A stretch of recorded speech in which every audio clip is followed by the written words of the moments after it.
Donc voilà, ça commence bien. Écoutez, allergies dans le monde. Je reprends certaines choses dont mon ami Shafiq Marawi a parlé. Quatrième rang des affections chroniques mondiales selon l'OMS.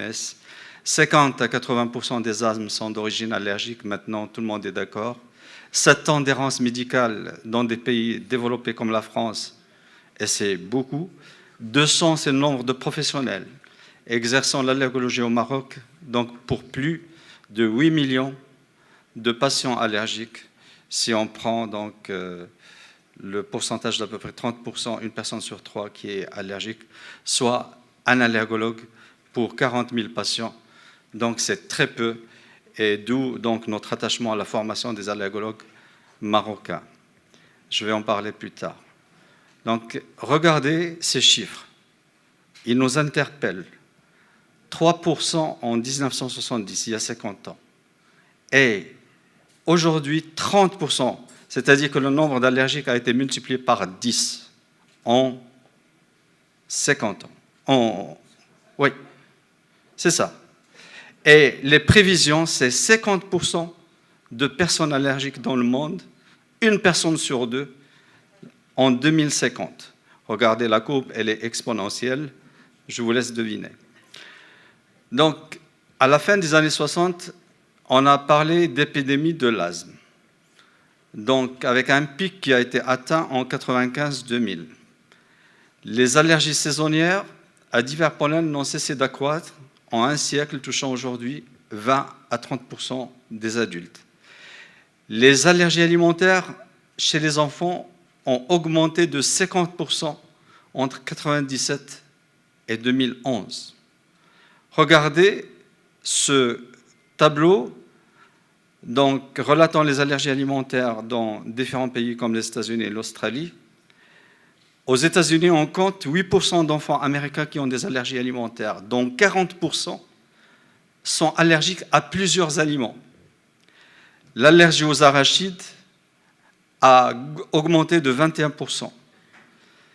Et selon une étude publiée en Australie en 2018, donc, comme vous le voyez, l'allergie alimentaire, elle est de 6 à 10%, c'est dire que c'est énorme.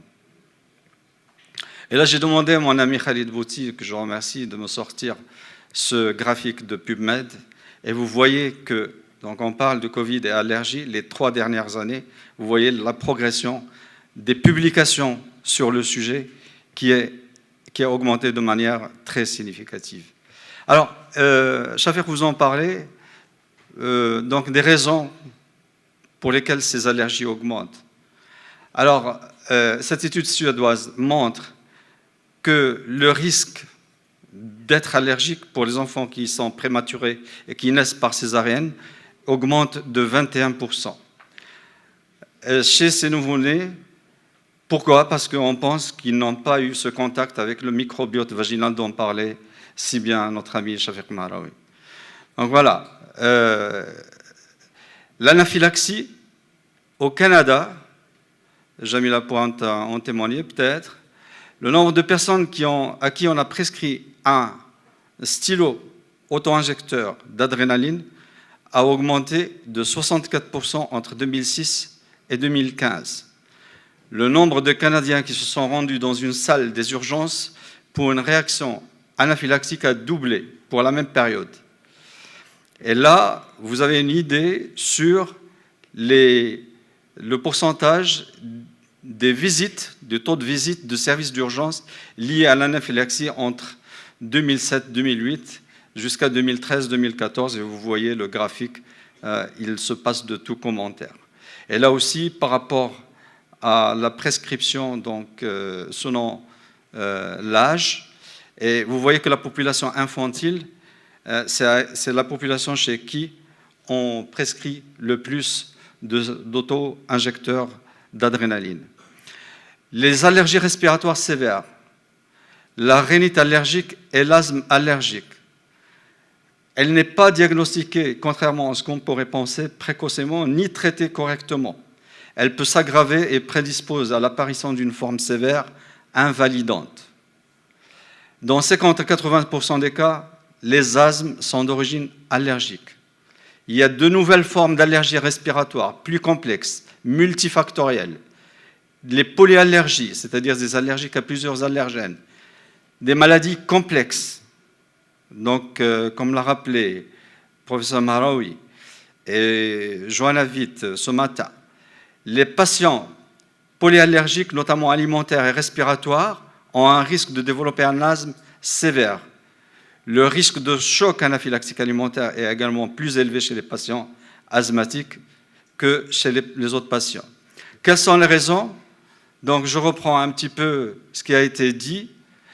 Urbanisation massive, changement d'habitudes alimentaires, perte de la biodiversité, réchauffement climatique, pollution atmosphérique, et certains parlent aussi du rôle de la vaccination.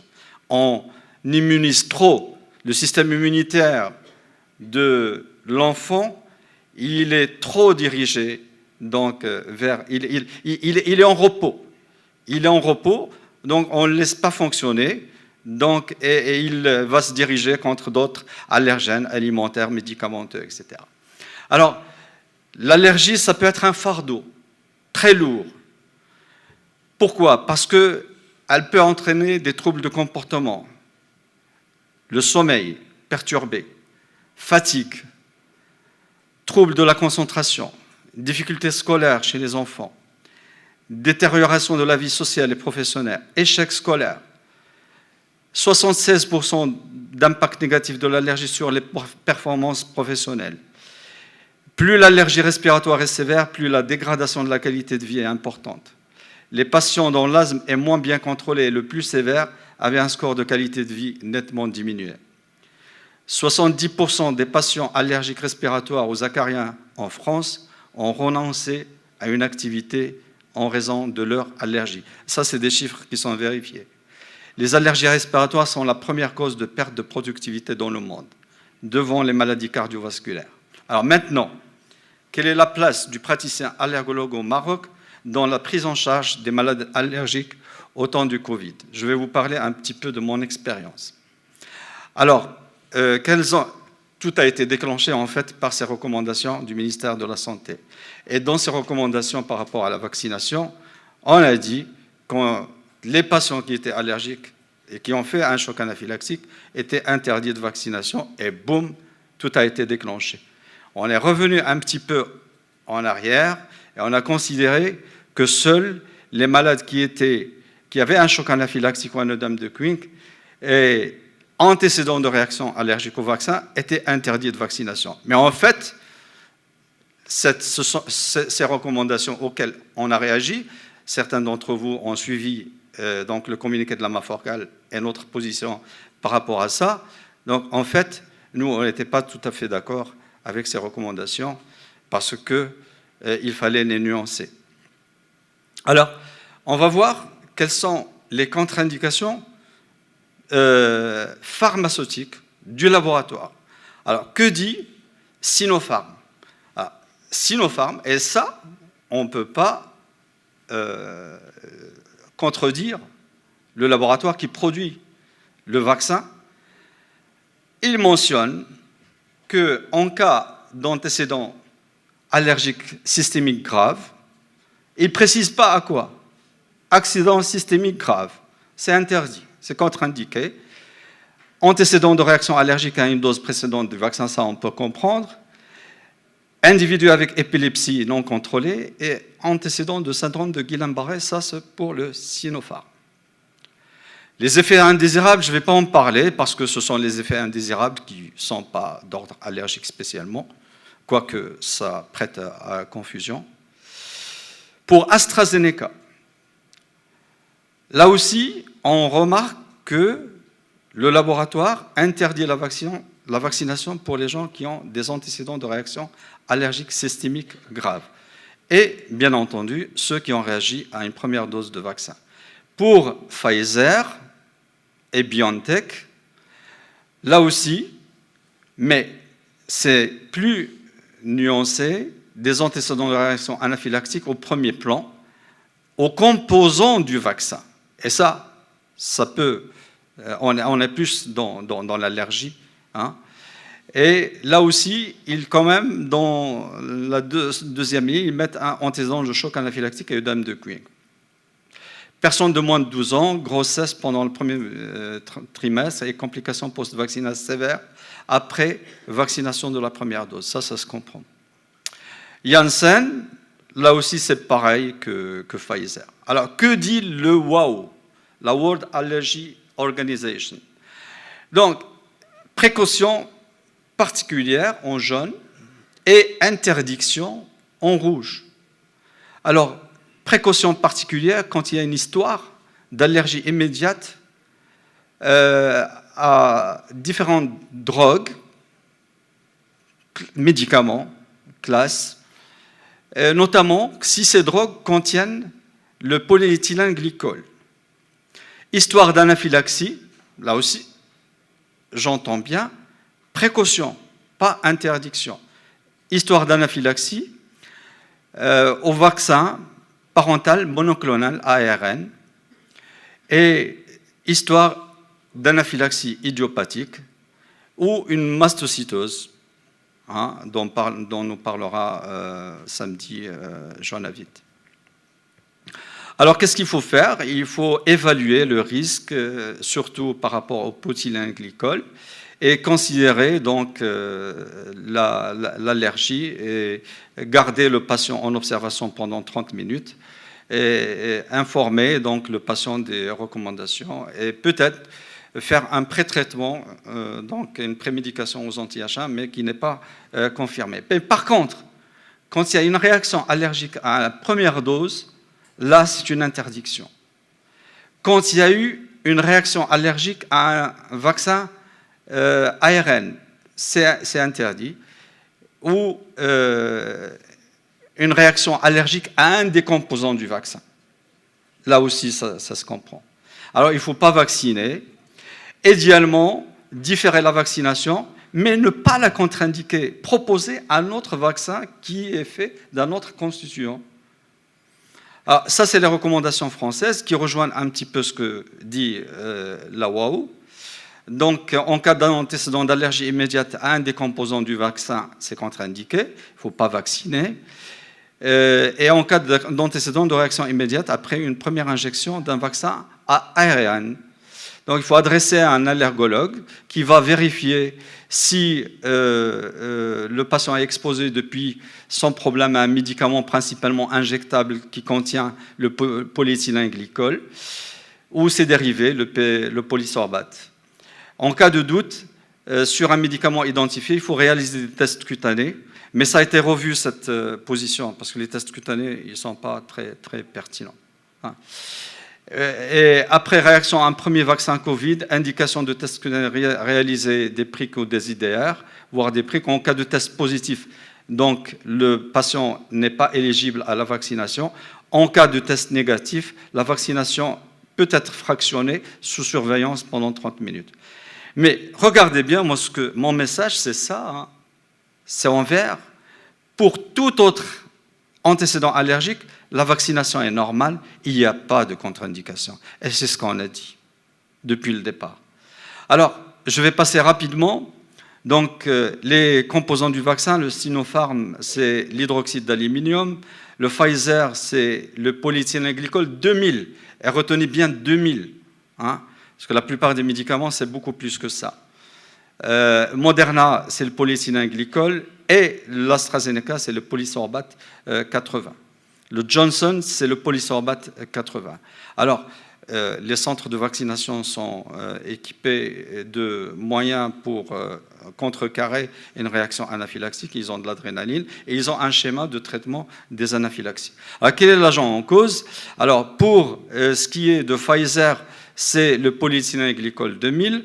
Pour le Moderna, c'est le polyéthylène-glycol, le PEG 2000, mais aussi la trométamine. Et pour l'AstraZeneca, c'est le polysorbate 80. En fait, on a affaire à deux coupables, le polyéthylène-glycol 2000 et le polysorbate 80, qui sont de structure chimique simple, facile, donc pas très compliquée, donc a priori, théoriquement, pas trop dangereuse. Alors, où est-ce qu'on trouve le polysorbate 80? Eh bien, vous, pédiatre, vous le pratiquez tout le temps. Pourquoi maintenant on va parler de contre-indications liées à des vaccins qui contiennent du polysorbate 80, alors que vous avez toute votre vie vacciné les enfants au DT, polio, à l'hépatite B, la grippe, le zona, tous ces vaccins-là, ils sont composés de polysorbate 80.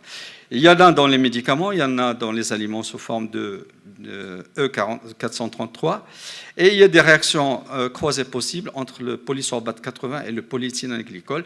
Et vous voyez que dans cette liste-là, vous avez des vaccins dont certainement vous avez fait l'usage, notamment les vaccins antigrippaux pour l'adulte et les autres. Alors, je ne vais pas m'attarder sur les mécanismes. Donc, l'histoire, pour le Royaume-Uni, il y a eu 3 cas. 2 personnels de la santé, quelques minutes après la vaccination et bonne réponse à l'épinéphrine, sont les réactions allergiques un petit peu sévères. Le 3e cas était moins grave. Et aux États-Unis, à peu près pour 2 millions de vaccins, il y a eu 21 cas d'anaphylaxie qu'on a rattrapés, qu'on a récupérés dans les 15 premières minutes. Alors, les réactions peuvent être immédiates, peuvent être retardées, locales, généralisées avec des rash ou de l'urticaire ou un exanthème morbilliforme. Alors, là, c'est intéressant et j'aurais bien aimé avoir l'avis d'immunologistes qui sont là. On a plus d'IgM et d'IgG qui sont dirigés contre le polyéthylène glycol que d'IgE. En fait, le mécanisme ne serait pas IgE médié. Alors, on a cette étude sur 22 cas, elle est pas très, c'est un pool qui est pas très important, dont 91% sont des femmes, et la moyenne d'âge de 41% à peu près. On a trouvé 0 test positif au polyéthylène glycol et 0 test positif au PS80. Et la conclusion de cette étude, c'est que la réaction au polyéthylène glycol et au PS80 n'était pas IgE médiée, mais peut-être d'un autre mécanisme. Alors, pour ces réactions adverses, donc, on propose une revaccination après prémédication. Le polyéthylène glycol, ce n'est pas le coupable. L'anaphylaxie au Covid-19, donc le risque sur 1,3 million de vaccinations est très faible. Les skin tests, les prick tests ne sont pas standardisés. En cas d'allergie vraie, l'intradémoréaction peut donner une anaphylaxie. Et les prick tests peuvent être d'un secours. Il faut évaluer donc les solutions à tester. Et il y aurait de faux positifs dans 50% des cas, et la sensibilité et la spécificité du test vaccinal n'est pas connue. Au Maroc, au 16-11-2021, on a recensé à peu près 200 cas de réaction avec 8 urticaires, 5 dyspnées, 15 oppressions, 2 syndromes de Guillain-Barré, mais aucune anaphylaxie. Alors, les données épidémiologiques estiment qu'il y a une réaction pour 50 000 à 1 million de personnes. Les réactions anaphylactiques sont rares. L'agent causal serait la fraction antigénique, les conservateurs, excipients et contaminants. Alors, mais par contre, les effets indésirables sont nombreux et vous les connaissez, et je ne vais pas m'y attarder. Et la plupart des effets secondaires sont des réactions locales. Alors, quelle est la place du praticien allergologue dans la prise en charge du malade allergique au Maroc? Donc ça, c'est mon expérience. Alors, je vais vous parler des recommandations de la Maforcal et ce qu'on avait dit, le comité scientifique de la Maforcal. Les allergies alimentaires et médicamenteuses ne sont pas une contre-indication à la vaccination SARS-CoV-2. Les allergies aux excipients polyéthylène glycol et polysorbate 80 peuvent être explorées. Si allergie au polyéthylène glycol et polysorbate confirmée, proposez la vaccination Sinopharm, qui est à base d'hydroxyde d'aluminium, qui ne constitue aucun problème. Pour les personnes à risque, on les garde pendant 30 minutes. Alors, la réaction du ministère de la Santé ne s'est pas attardée, donc ils nous ont libérés. Et donc, ils ont sorti un communiqué permettant aux patients allergiques hors œdème de Kuhn et anaphylaxiques qui peuvent être vaccinés moyennant un certificat médical de leur médecin traitant. Donc, ils ont mis la responsabilité sur nous et on prend le défi bien volontiers. Il n'y a aucun problème. Alors, la délivrance d'un certificat est soumise à la responsabilité médicale du médecin qui le donne. Mais, cependant, une confusion énorme s'est installée entre allergie au vaccin, allergie aux médicaments et être allergique tout court. Alors, 3 questions. Comment prouver l'absence de risque? Pour nous, nous sommes interpellés par les patients. Tester les excipients, est-ce que c'est suffisant? Tester les médicaments suspects, quel intérêt? Ils viennent vous voir parce qu'ils disent « Moi, je suis allergique à la pénicilline, je ne peux pas faire le vaccin. » Ils ont déjà fait le diagnostic, ils ont fait... Donc, croyant que si vous leur faites le test à la pénicilline et c'est négatif, ils peuvent faire le vaccin. Or, ça n'a rien à voir. Vous êtes d'accord? Alors, quels sont les moyens qu'on a à notre disposition? On a la clinique, l'historique, ce qu'on a vu ce matin, les tests cutanés, l'intradermoréaction et la biologie. Ruer vers l'allergologue, donc c'est ça l'essor. Téléphone et les rendez-vous explosent. 2021 a été une année... Hein? C'était une année faste pour les allergologues. Agenda saturé sur Booking, le tout dans la précipitation. Pourquoi? Parce qu'il y a eu un décret interdisant aux employés et aux fonctionnaires d'accéder à leur profession, à leur métier, s'ils ne sont pas vaccinés. Alors, en fait, ils ne viennent pas pour savoir s'ils peuvent être vaccinés ou pas, ils viennent pour avoir un papier leur permettant de ne pas être vaccinés. C'est ça le but. Et le primum movens derrière tout ça, c'est la phobie. En fait, c'est plus la phobie du vaccin. Alors, quels sont les profils de patients que j'ai vus? Alors, il y a des faux allergiques, les allergiques ORL respiratoires alimentaires banales, les allergies médicamenteuses documentées mais non anaphylactiques, les allergies médicamenteuses anaphylactiques, il y a les indécis qui ont besoin d'être rassurés, il manque un S, les phobiques et les anti-vaccins, les pires. Alors, les faux allergiques, parce qu'on leur a fait un prick test quand ils étaient gamins et qu'il y a une irritation, et on leur a dit que vous étiez allergique à la pénicilline, et ils gardent ça pendant 50-60 ans. Et ils sont étiquetés allergiques à la pénicilline depuis qu'on leur a fait un petit prick. Pas de bilan, mais ils ont été récusés par les centres de vaccination parce qu'ils ont dit qu'ils étaient allergiques à la pénicilline. Donc on les a dit, vous êtes interdits, vous êtes allergiques à la pénicilline. Alors, qu'est-ce qu'on fait?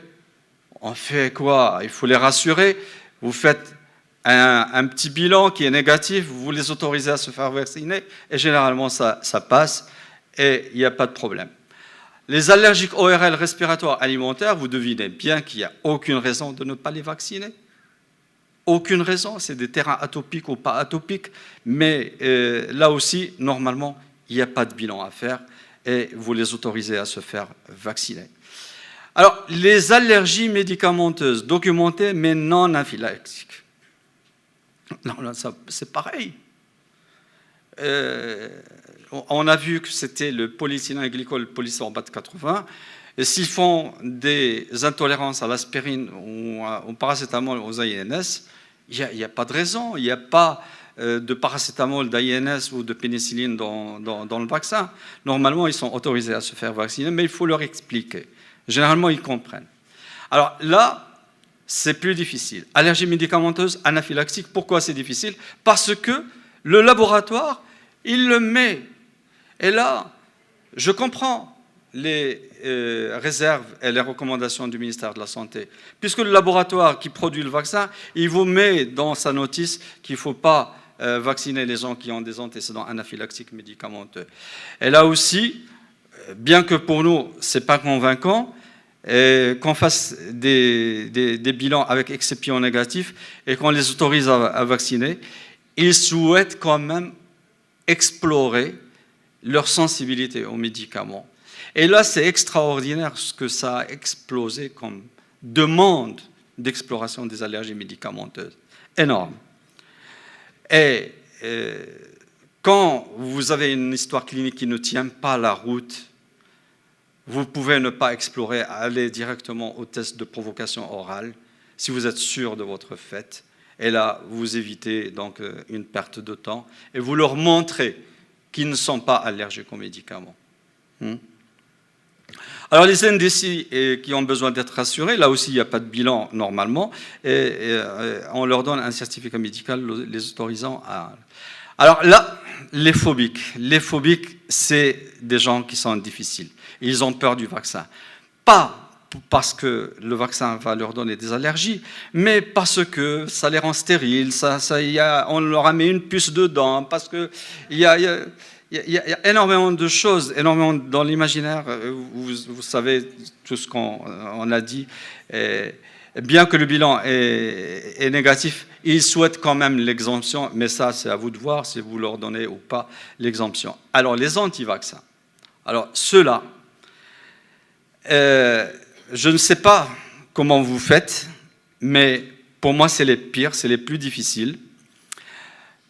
Et généralement, je refuse de les explorer et je refuse donc de donner des certificats uniquement parce qu'ils sont dans une mouvance idéologique. Mais bon, ça, c'est à vous de décider. Mais moi, généralement, je ne suis pas d'accord pour donner des certificats médicaux. Alors, les explorations, donc l'hydroxyde d'aluminium, vous trouvez ça, donc l'Alustal, on a vacciné, on a fait des immunothérapies à l'Alustal avec l'hydroxyde d'aluminium. Est-ce que vous avez déjà eu des chocs anaphylactiques avec l'Alustal, avec l'hydroxyde d'aluminium? Vous pouvez avoir des réactions adverses liées au vaccin en lui-même, des asthmatiques sévères, hein? Mais jamais à l'excipient hydroxyde d'aluminium. On n'a jamais eu. Il y a des nodules locaux, oui. Ça. Mais vous pouvez tester l'hydroxyde d'aluminium avec des solutions telles que le Malox. Mais la toxicité de l'aluminium, elle a été décrite. Ça porte essentiellement sur le système nerveux central et ça peut donner des encéphalopathies, des troubles psychomoteurs et quelques troubles au niveau du tissu osseux. Alors, le polysorbate 80, vous en avez partout dans l'alimentation. Toute notre alimentation est faite de polysorbate 80.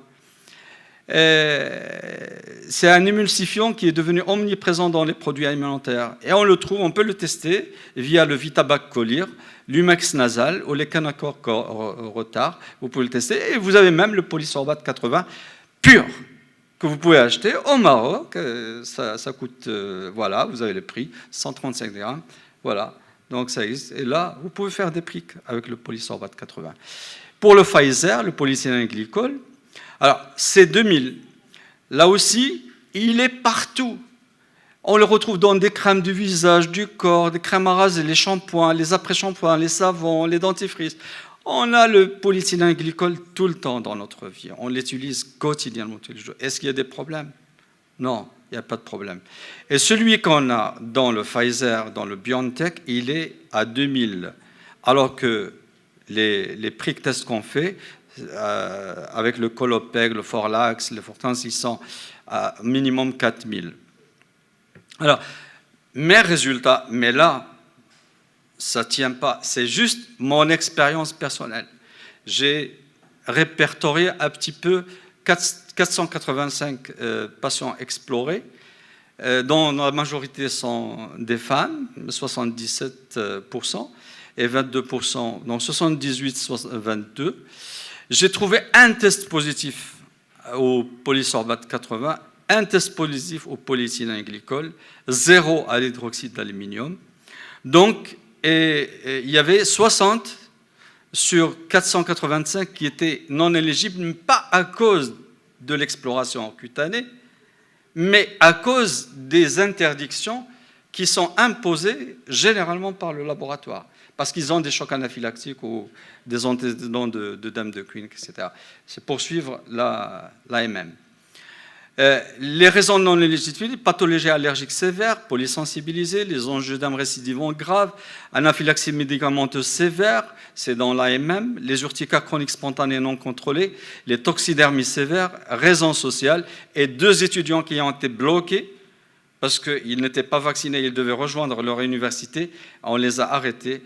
Alors là, c'était une raison sociale, donc j'ai donné un certificat médical pour ça, dont un était bloqué à Barcelone. Il est parti, il a passé la frontière de Casablanca, mais en Barcelone, on l'a chopé. Et je lui ai envoyé un certificat médical depuis Rabat. Ils n'ont pas su lire, j'ai dû traduire en anglais, et là, il est passé. Il devait rejoindre Copenhague. Alors, là, c'est un cas intéressant. J'ai bientôt terminé, Monsieur le Président. C'est un patient de 47 ans, et ça a été publié au mois de mai sur Advice Medica.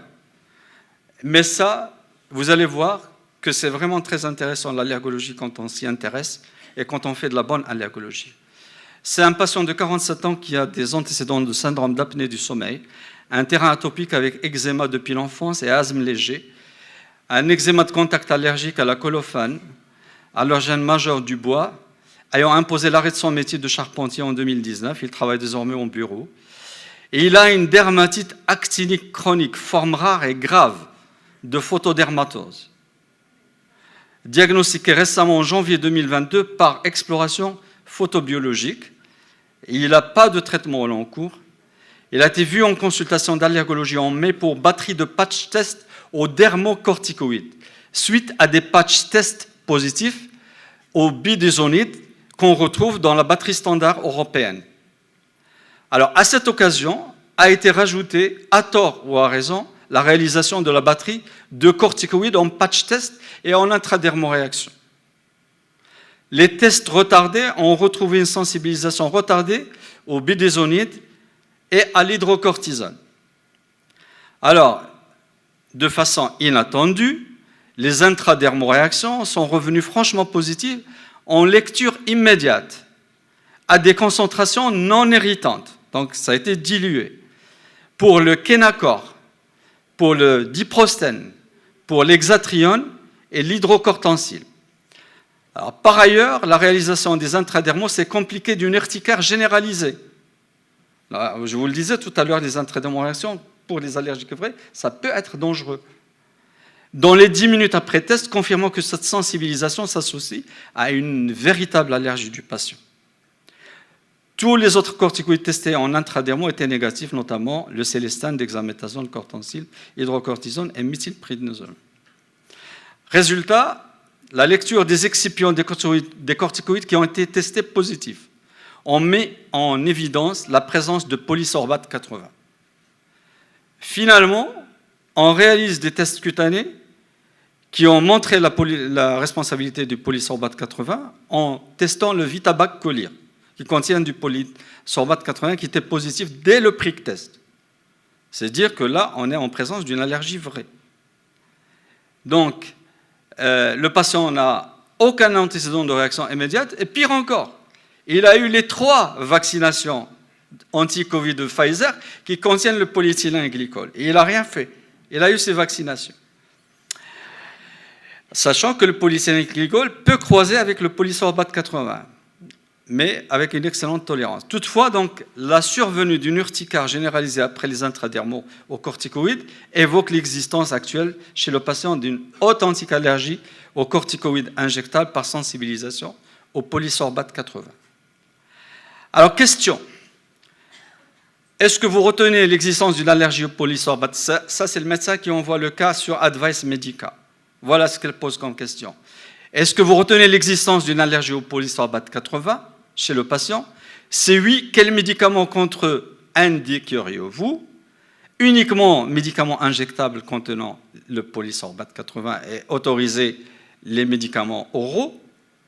La liste des médicaments contenant le PS80, tenez-vous bien, fait 16 pages. Est-ce que vous allez interdire tout ça?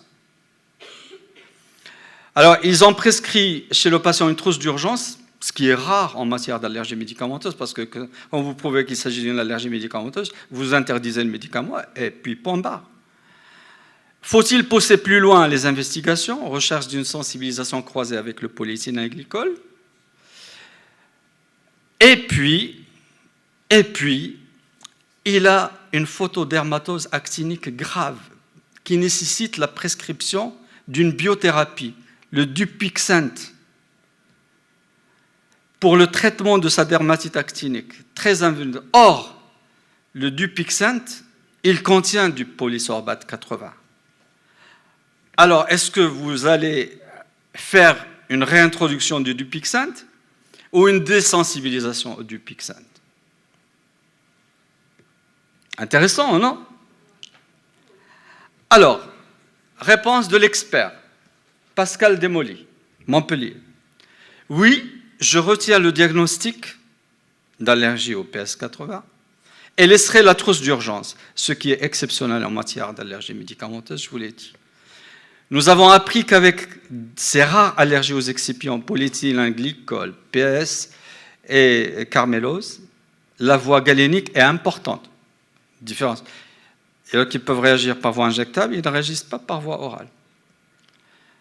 Je testerai le PS20, mais pas le polyéthylène glycol, qu'il a déjà eu en injection. Vous savez, il a eu 3 vaccins Pfizer, sans problème. Je listerai les médicaments qu'il a par ailleurs avalés ces derniers mois en regardant le contenu en polysorbate et en polyéthylène glycol. Je ferai un test de provocation orale à un médicament oral, quand même, contenant du PS80. Anka Chiriac, elle va à peu près dans la même chose, ils sont dans le même service. Alors, qu'est-ce qu'elle dit? La positivité des tests cutanés avec une réaction systémique. Le patient est-il juste sensibilisé ou réellement allergique? Bonne question. Elle conclut quand même, étant donné qu'il est réellement allergique. Alors, interdiction du polysorbate en injectable, d'autant plus qu'il est non seulement positif en test cutané, mais qu'une réaction systémique a été déclenchée avec ce qui devait être des doses minimes compte tenu des dilutions utilisées. Et elle propose de tester le PS20 et de retracer ses prises éventuelles de polysorbate et polyéthylène glycol qu'il a pu avoir sans problème avant et après le diagnostic. Alors, la suite, par rapport au Dupixent, tester le polyéthylène glycol, car même s'il a toléré les 3 vaccins, on peut imaginer que c'est ça qui l'a sensibilisé par allergie croisée. On peut vacciner certains patients allergiques au polyéthylène glycol pour les vaccins ARN, même en full dose, en dose totale. Alors, tester le dépomodrel qui, lui, ne contient pas de polysorbate, seulement du polyéthylène glycol, mais avec KT et donc surveillance.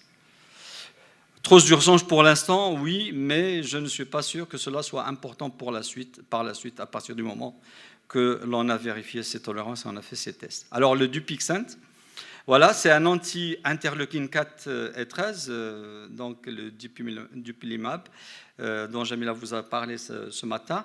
Donc, il a des effets extraordinaires et il a changé la vie de pathologies graves puisque il agit contre la production de peptides antimicrobiens, la différenciation TH2. Vous voyez donc ces actions sur le prurite, la xérose, la production de la filagrine et tout ça. Donc c'est intéressant et il en a besoin pour sa dermatite. Or, donc, puisqu'il contient le PS80, qu'est-ce que vous proposez? Une désensibilisation?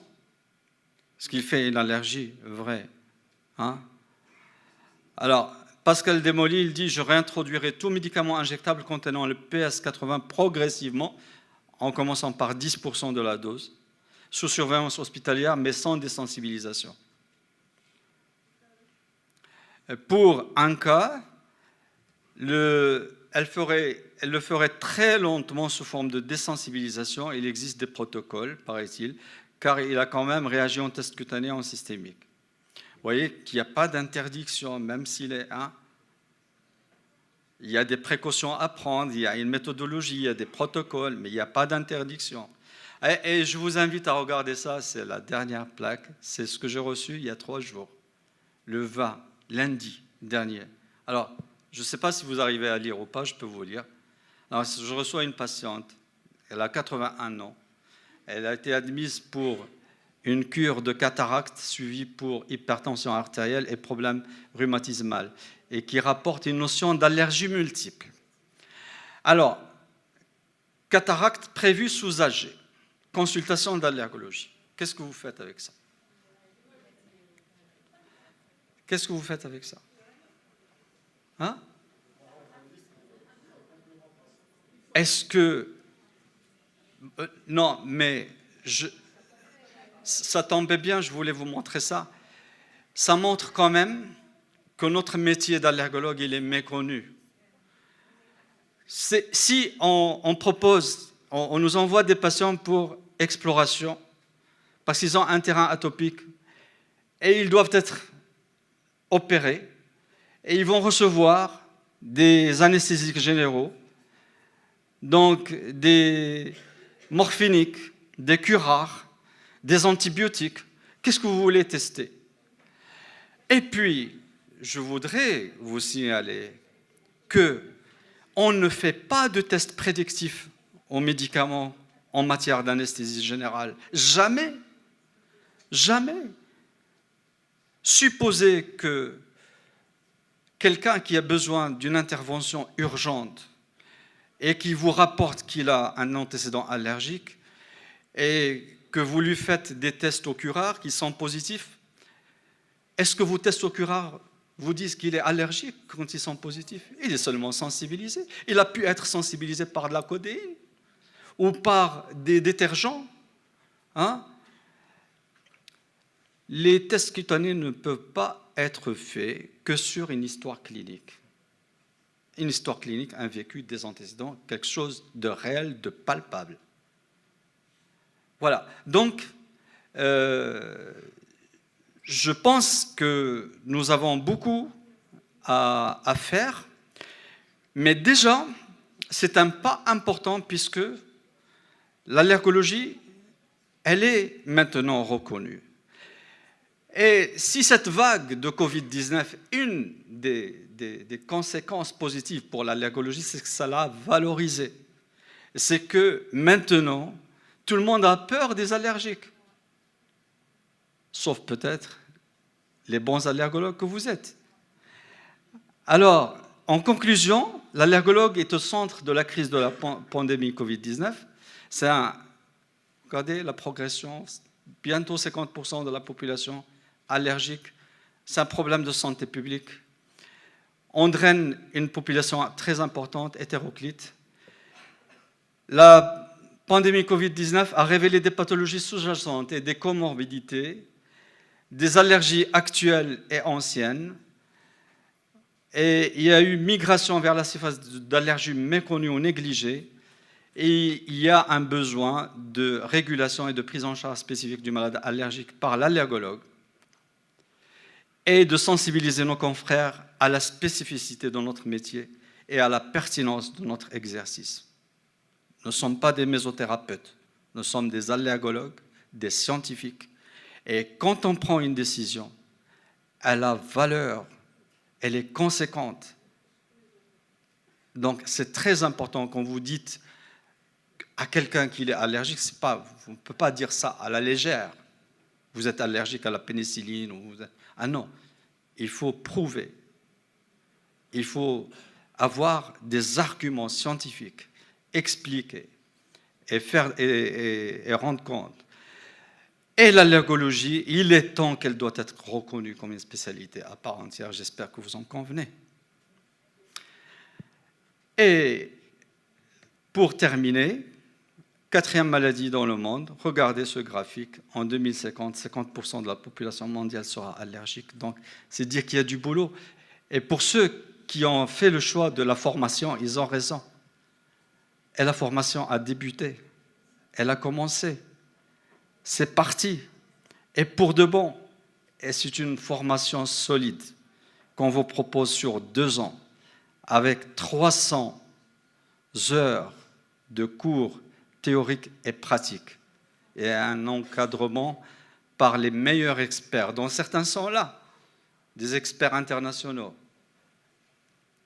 et nationaux, immunologistes, professeur Brahim Admo, professeur Jamila Shakir, professeur Joanavit, professeur Amal Hassani, Dini, Mahraoui, Taï, tous. On a Dominique Butanda aussi, il est impliqué dans le diplôme. Donc, on a tout pour réussir ce diplôme et de vous proposer une formation diplômante de qualité, que vous soyez médecin généraliste, pédiatre ou pneumologue. Et je vous remercie pour votre attention, mais je voudrais vous montrer la vidéo, s'il vous plaît. Vous pouvez lancer la vidéo.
Bienvenue au Dunal.